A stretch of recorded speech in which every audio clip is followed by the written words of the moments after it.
Today we are going to look at my most comprehensive Palantir report, including detailed financial modeling, valuation work, and scenario analysis. And I'm going to be answering a very critical question. Can Palantir reach 3,000 per share? This is an institutional analysis of AI, defense, enterprise software, and potential strategic impact of the SpaceX XAI ecosystem. I will cover in this video investment thesis, key financial highlights, institutional recommendation, and why Palantir is unlike traditional software companies. In my complete financial analysis, I will cover the income statement, balance sheet, cash flow, free cash flow, and Rule of 40, return on invested capital, margin analysis, revenue quality, commercial versus the government revenue. And I also talk about the competitive positions. And you shouldn't miss my 3 institutional scenarios: the bear case, the base case, and the hyperbole case, which is going to be based on Palantir becoming the operating system for enterprise and government AI, strategic relationships with companies such as SpaceX AI and other companies. So my report is going to include discounted cash flow evaluation, 15-year financial projections, and probability scenarios, sensitivity analysis, institutional ownership trends, AI market forecasts, risks and catalysts, and the final investment recommendation with the price targets through the years such as 2030 and 2035 plus. And so I'm going to be answering key questions such as: would Palantir become the operating system for AI across governments, defense, aerospace, satellites, robotics, and autonomous systems? Would a deeper commercial partnership with SpaceX or XAI materially increase Palantir's addressable market? And what revenue and earnings would Palantir need to justify such a share price? And is this valuation mathematically plausible? And if so, under what assumptions? Okay, so if you're interested in such and you feel you're going to enjoy the video, please give it a like down below and please share and subscribe. Now let's begin. Palantir remains one of the strongest foundational and fundamental stories in public software, with Q1 2026 revenue that grew 85% year-over-year. US revenue grew 104%, and management raised full-year guidance to roughly 7.65 to 7.66 billion, while increasing its adjusted free cash flow outlook. Looking at my investment thesis here, Palantir is increasingly being valued not as a defense contractor, but as a mission-critical AI infrastructure.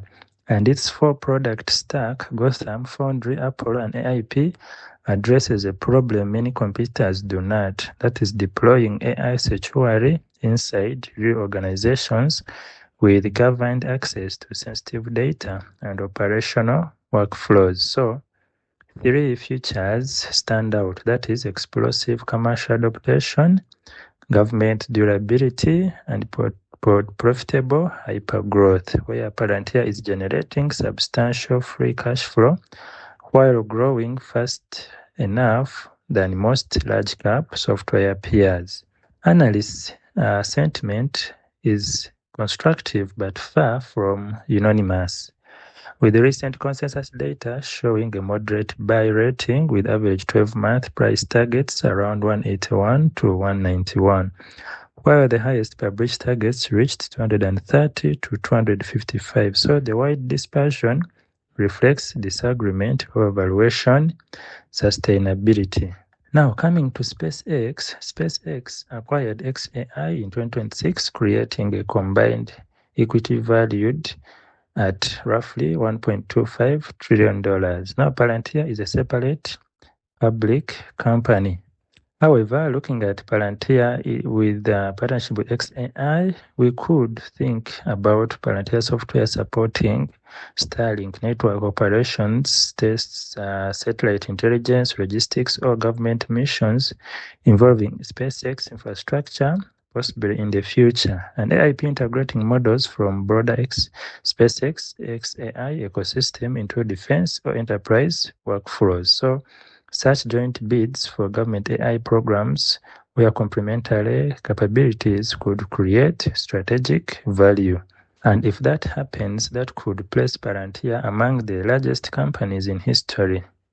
Now, let me take you through full institutional financial statement analysis, a revenue segmentation, free cash flow model, margin bridge, balance sheet quality, and a 2026 to 2030 forecast framework suitable for DCF valuation. Now, institutional financial statement analysis. The quality of a company is determined not only by how fast it grows, but by how efficient it converts that growth into cash. This principle explains why Palantir has become one of the most closely followed AI companies in public markets. Many software firms can generate rapid revenue growth. Far fewer can simultaneously produce expanding margins, strong free cash flow, and a fortress balance sheet.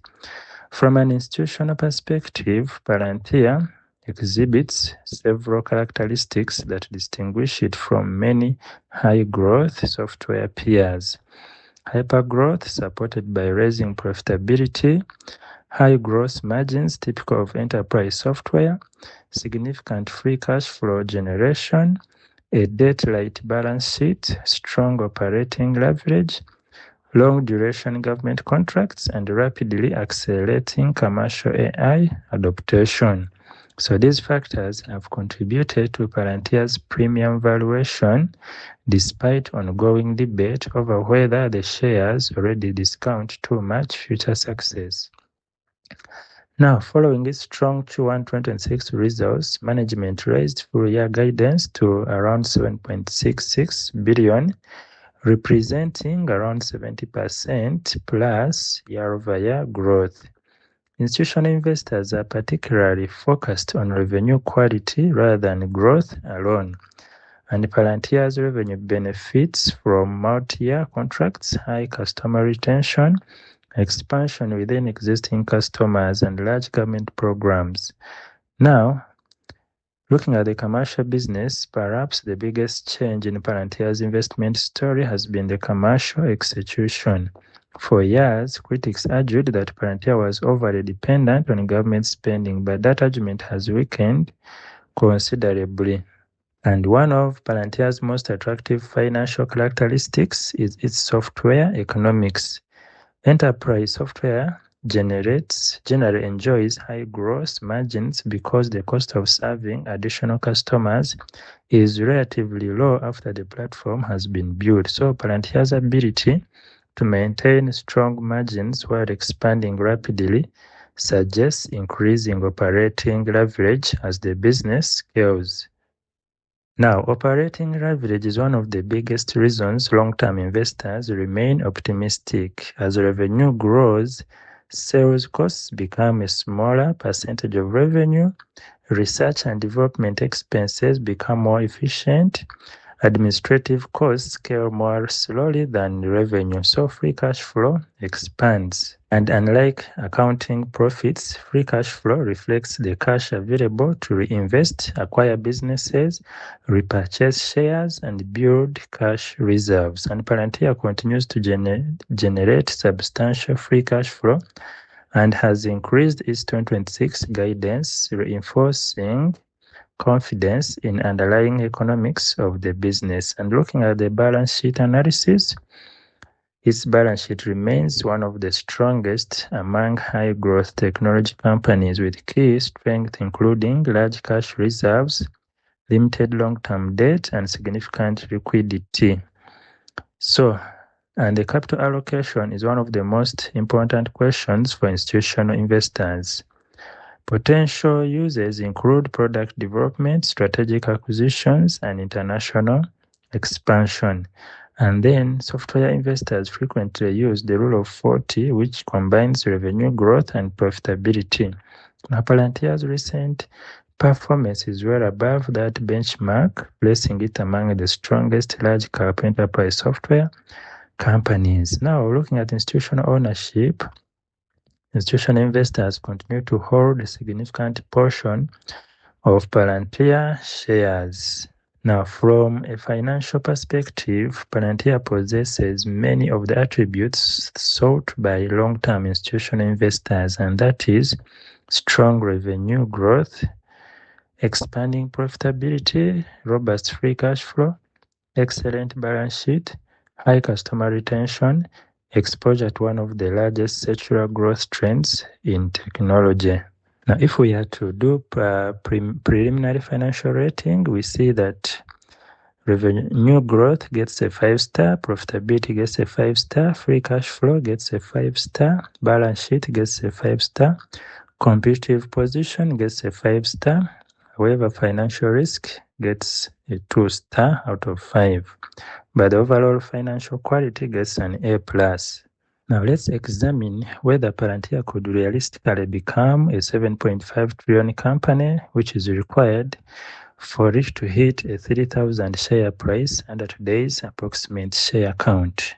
Now, one of the most debated questions in the AI investment community is not whether Palantir is a great company, it is how much that greatness is worth. Now, today, Palantir trades at a premium valuation because investors are pricing in years of rapid growth. So the challenge for institutional investors is determining whether future earnings can eventually justify today's valuation and whether the company could one day support a share price as ambitious as $3,000 per share. Now, a stock price is ultimately driven by 3 factors. One is revenue growth, profitability, and free cash flow, and then the valuation multiple investors are willing to pay. Now, let's look at this part of discounted cash flow, 20-2040 financial model, and long-term catalysts. Now, institutional investors do not buy companies simply because they are growing quickly. They buy them because they believe in the future cash flows of the business will justify today's prices. For Palantir, the key question is not whether AI is transformative. It almost certainly is. The question is whether Palantir can capture enough of that value to support an exceptionally large market capitalization over the next 10 to 15 years. Now, let's build a long-term financial model. Any long-range model is inherently uncertain, but the figures that I'm going to give you act as a revenue projection and for illustrations. Now, 2026, we're expecting 7.7 billion in revenue. 2027, if we could have 10.5 to 11 billion, 2028, we could expect at the same rate around 14 to 16 billion, and 2030 around 25 to 35 billion, and then 2036 around 90 to 120 billion, and the optimistic base to optimistic range in 2040 could be 140 to 200 billion. Now, these ranges assume that Palantir continues expanding both its government and commercial AI businesses while benefiting from broader enterprise AI adoption.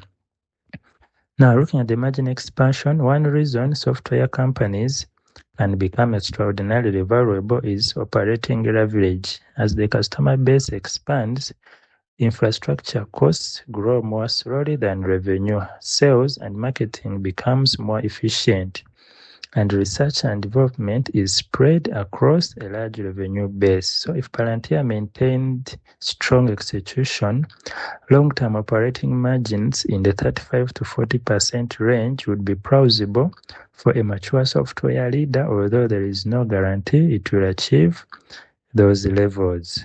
And the free cash flow outlook, if institutional investors often value software companies on free cash flow because it reflects the cash available for reinvestment, acquisitions, the debt reduction, or shareholder returns. So we could see in 2026, Palantir achieve a $4 billion cash flow, and then 2030, 12 to 15, and then 2040, around 55 to 80. So if Palantir generated cash flow at this scale, it would rank among the strongest cash-generating software companies globally. Looking at the DCF model, estimates what a company is worth today based on expected future cash flows. Now, for a company like Palantir, the result is highly sensitive to revenue growth assumptions, long-term operating margins, discount rate, and terminal growth rate. So small changes in these assumptions can lead to very different valuation outcomes. And this is where and why investors often use scenario analysis rather than relying on a single DCF estimate. Now, our sensitivity analysis is if AI adoption exceeds expectations, revenue grows faster, margins expand, free cash flow accelerates, valuation could increase materially. If AI adoption disappoints, revenue growth slows, competitive pressure increases, valuation multiples compress, even a healthy business could produce weaker stock returns. So, this sensitivity explains why high-growth AI stocks often experience substantial volatility. However, we have major catalysts, whereby one of them is enterprise AI adoption. If organizations increasingly deploy AI into mission-critical workflows, Palantir's platform could benefit significantly. Another one, we have the government AI spending, the international expansion, and then product innovation, and then partnerships, which could include broader ecosystem strategy working alongside cloud providers, AI models, developers, and defense contractors. Okay, now, lastly, in this part, let's look at final recommendation, probability analysis, and what could it take for Palantir to reach this huge price target. Now, the investment rating will be an outperform, which is long-term. An investment horizon could be 10 to 15 years. Business quality should be exceptional. Financial strength would be exceptional. Risk is very high, primarily due to valuation. So looking at my hyperbole case, which has a 30% probability, this is the most optimistic scenario and should not be interpreted just as a prediction. It assumes Palantir becomes the dominant operating platform for enterprise AI. Governments worldwide deploy Palantir at scale. Commercial AI adoption accelerates across nearly every major industry, which I believe could happen. And the company successfully expands internationally, which I believe could happen.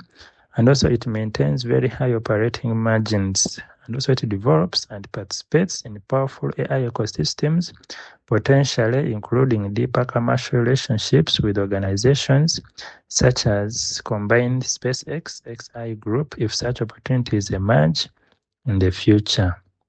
So the outcome here could be revenue exceeds 250 billion annually, market cap approaches 7.5 trillion, and then the approximate share price could be $3,000. And so this outcome would require extraordinary execution over many years. So what is my final view? Palantir has already established itself as one of the most important enterprise AI companies in public markets.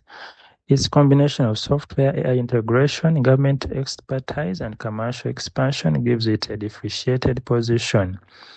I believe Palantir has a credible path to becoming a multi-trillion-dollar company over the long term if it continues executing at exceptional levels.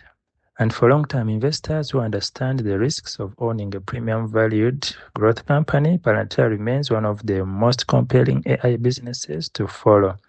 And the next decade will likely determine whether it becomes merely a successful software company or one of the foundational technology platforms of the AI age. That is it for now. Let me know your thoughts. Do you think Palantir could reach such a crazy price target?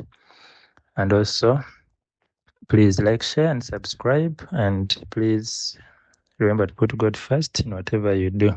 See you then.